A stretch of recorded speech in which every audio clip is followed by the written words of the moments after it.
Selamat pagi Dewan Juri yang terhormat, perkenalkan nama saya Audrey Agnes Valerie Puaha dan pada kesempatan kali ini saya berdiri sebagai tim afirmasi yang menyetujui adanya mosi. Dewan ini akan melarang sekolah untuk mengeluarkan siswa yang melakukan pelanggaran berat seperti perundungan, memakai narkoba, dan sebagainya. Sebelumnya, Dewan Juri yang terhormat perlu diketahui bahwa pelanggaran itu adalah tindakan yang menyimpang dari aturan, entah aturan sosial, entah aturan hukum, atau aturan yang berlaku di tempat di mana kita berada. Maka, instansi pendidikan itu sebenarnya merupakan sarana untuk belajar, untuk anak untuk belajar di tempat menuntut ilmu, dan bukan hanya ilmu pengetahuan secara teoritis, namun juga pengetahuan akan hal abstrak seperti nilai moral, sosial, budaya, politik, hukum, dan sebagainya. Dan sudah sepatutnya sekolah dari jenjang SD maupun sampai SMA memiliki tanggung jawab atas hal-hal yang berkenaan dengan tersebut apabila ada pelanggaran atau hal penyimpangan yang dilakukan oleh siswa-siswi. Sekolah memiliki tanggung jawab untuk memberikan respon yang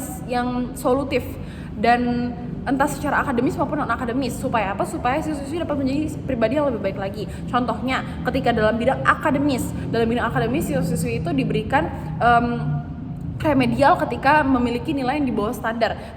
Bahkan remedial tersebut dapat dilakukan sampai 2, 3, atau bahkan ada yang sampai 4 kali.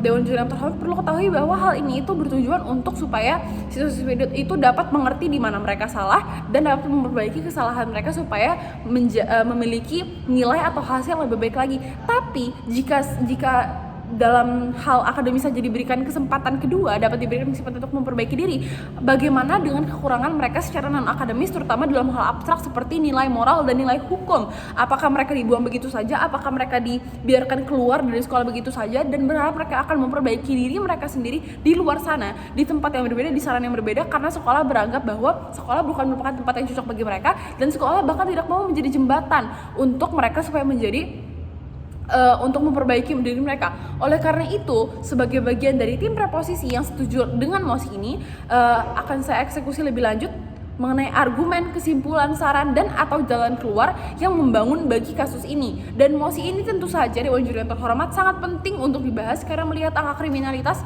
yang dilakukan oleh siswa-siswi itu cukup meningkat, terutama siswa-siswi yang dalam jenjang SMA, dan ini dibutuhkan adanya perkembangan dari instansi pendidikan, kualitas dari instansi pendidikan dan juga guru-guru untuk menjalankan tugas dalam hal mendidik, bukan hanya dari tanggung jawab untuk menempa secara akademis namun juga non akademis. Supaya apa? Supaya siswa-siswi dapat menjadi manusia yang lebih berdaya guna dan dapat mengetahui di mana letak kesalahan mereka. Oleh karena itu saya akan memberikan sejumlah argumen dengan judul instansi pendidikan seharusnya menjadi sarana bagi siswa-siswi untuk berkembang dan memperbaiki diri dalam berbagai aspek. Oleh karena itu saya memiliki 3 argumen utama Dewan Juri yang terhormat. Yang pertama adalah kekeliruan apabila mengeluarkan dianggap sebagai sanksi. Yang kedua, sekolah merupakan tempat untuk mengembangkan diri, seharusnya menjadi tempat untuk mengembangkan diri. Dan yang ketiga adalah sekolah pada akhirnya akan memiliki tujuan bisnis yang hanya mementingkan reputasi, hanya mementingkan rekam jejak dari sekolah itu sendiri. Oke, kembali lagi kepada argumen yang pertama. Pada kesempatan ini saya sebagai tim preposisi tidak menyanggah apabila adanya pernyataan perundungan dan penggunaan narkoba merupakan suatu pelanggaran hukum, dan tentu saja yang namanya pelanggaran atau yang namanya suatu penyimpangan itu layak untuk mendapatkan sanksi, layak untuk mendapatkan ganjaran. Karena apa? Karena setiap perbuatan itu pasti ada konsekuensi, dan menurut saya konsekuensi itu harus bersifat solutif, dan mengeluarkan siswa itu bukan merupakan solusi. Karena apa? Karena kebanyakan dari siswa itu sebenarnya cenderung tidak peduli dengan pendidikan mereka menganggap pendidikan itu tidak penting, dan justru jika mereka keluar dari sekolah mereka akan merasa bebas, mereka akan merasakan kebebasan, dan mengeluarkan ini bukan merupakan menjadi hal yang solutif karena mereka dapat menjadi lebih liar lagi dan melakukan segala tindakan penyimpangan lebih luas lagi. Dan bayangkan jika mereka setelah keluar sekolah dan tidak mengetahui arah yang benar, yang mana yang salah, dan mereka akan semakin melakukan perilaku yang menentang. Dan bagaimana jika orang tua atau lingkungan keluarga serta masyarakat itu justru bersikap apatis atau tidak peduli terhadap anak tersebut sendiri? Justru dia akan semakin buta arah tentang yang mana yang benar dan yang salah, dan akan terus melakukan tindakan-tindakan tersebut. Dan seharusnya sekolah itu menjadi jembatan. Karena apa? Karena sekolah, sesuai dengan argumen saya yang kedua, merupakan tempat untuk mengembangkan diri. Sekolah itu seharusnya menjadi jembatan apabila siswa melakukan suatu pelanggaran, akan menjadi jembatan untuk suatu kebaikan yang dilakukan oleh siswa-siswi setelah mereka melakukan kesalahan.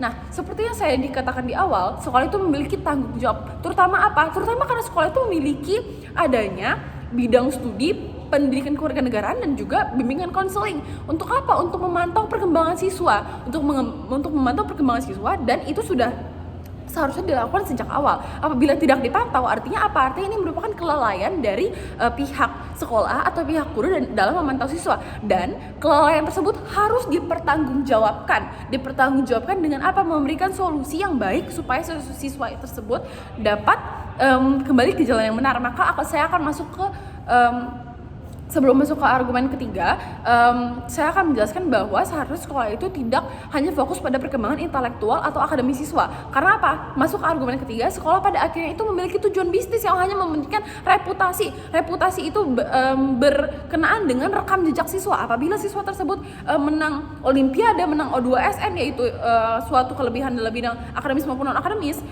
sekolah akan mengagung-agungkan. Akan tetapi jika mereka memiliki kekurangan atau melakukan penyimpangan secara yang lain, langsung dikeluarkan. Tidak ada solusi terhadap hal itu. Oleh karena itu adanya sejumlah saran dari saya. Yang pertama, bimbingan konseling dan guru PKN memiliki peran dalam menempa anak dalam melakukan pelanggaran. Seharusnya itu dipertanggungjawabkan, bukan hanya dibiarkan dan dikeluarkan apalagi. Karena kita tidak tahu apa yang akan anak tersebut lakukan.